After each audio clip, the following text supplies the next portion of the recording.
పెంచిన విద్యుత్ ఛార్జీలను తగ్గించే వరకు వివిధ రూపాలలో తమ నిరసన ప్రదర్శన తెలియజేస్తూనే ఉంటామని వైసీపీ జిల్లా అధ్యక్షులు అమ్మటి రాంబాబు స్పష్టం చేశారు. విద్యుత్ ఛార్జీలను తగ్గించాలని డిమాండ్ చేస్తూ శుక్రవారం గుజ్జనగుంటలోని విద్యుత్ కార్యాలయం ఎదుట నిరసన తెలిపి అధికారులకు వినతిపత్రం సమర్పించారు. ఈ నిరసన కార్యక్రమాన్ని ఉద్దేశించి రాంబాబు ప్రసంగిస్తూ కూటమి ప్రభుత్వం ఎన్నికలు ఇచ్చిన ఏ హామీని నిలబెట్టుకోలేదని విమర్శించారు. ఈ కార్యక్రమంలో మేయర్ మనోహర్ నాయుడుతో పాటు పలువురు కార్పొరేటర్లు, కార్యకర్తలు, నాయకులు పాల్గొన్నారు. పెంచిన విద్యుత్ ఛార్జీలు మోసం మోసం విద్యుత్ ఛార్జీలు మోసం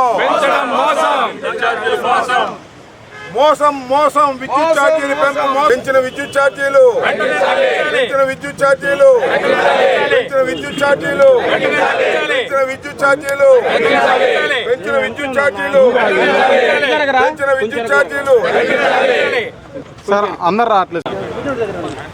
తగ్గించాలి తగ్గించాలి తగ్గించాలి తగ్గించాలి తగ్గించాలి తగ్గించాలి